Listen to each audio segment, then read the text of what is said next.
ഈശോയിൽ സ്നേഹം നിറഞ്ഞൊരു നമുക്ക് വളരെ സുപരിചിതമായിട്ടുള്ളൊരു സങ്കീർത്തന ഭാഗമാണ് 23-ാം സങ്കീർത്തനം. അതിൻ്റെ ആദ്യ ഭാഗം 1-ാം വചനം ഇപ്രകാരം ദാവീദ് ഉദ്ഘോഷിക്കുന്നു: കർത്താവാണ് എൻ്റെ ഇടയൻ, എനിക്കൊന്നിനും കുറവുണ്ടായിരിക്കുകയില്ല. ദൈവം എൻ്റെ ഇടയനാണ്, ദൈവം എന്നെ നയിക്കും, കർത്താവ് നയിക്കുന്നതുകൊണ്ട് ഒരു കുറവും ഉണ്ടാവില്ല, ഒരു സുരക്ഷിതത്വ കുറവുണ്ടാവില്ല, ഒരു അപകടം ഉണ്ടാവില്ല എന്ന് പറഞ്ഞ് ദൈവത്തെ സ്തുതിക്കുന്ന, ദൈവത്തെ മഹത്വപ്പെടുത്തുന്ന ഒരു സങ്കീർത്തനമാണല്ലോ സങ്കീർത്തനം. പ്രിയപ്പെട്ടവരെ, എന്നാൽ ദാവീദ് ഇത് പറയുന്നത് ഏറ്റവും അരക്ഷിതാവസ്ഥയിലായിരിക്കുന്ന സമയത്താണ്.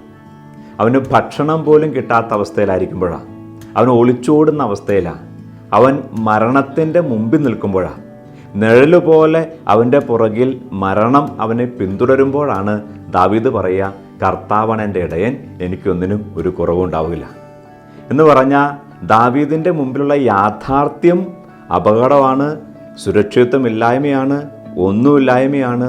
എന്നാൽ അവൻ ഈ തൻ്റെ മുമ്പിലുള്ള സാഹചര്യങ്ങളിലേക്ക് നോക്കാതെ അവൻ ദൈവത്തെങ്കിലേക്ക് നോക്കിയിട്ട്, കാര്യം ഇങ്ങനെയൊക്കെ ആണെങ്കിലും ദൈവം എൻ്റെ ഇടയനായതുകൊണ്ട്, ഞാൻ ദൈവത്തോട് ചേർന്ന് നിൽക്കുന്നതുകൊണ്ട് ദൈവം എന്നെ പരിപാലിക്കും, കർത്താവ് എനിക്കെല്ലാം നന്മയാക്കി മാറ്റും എന്ന വിശ്വാസത്തിലാണ് ദാവീദ് ഈ സങ്കീർത്തനം ചൊല്ലുക, പാടുക.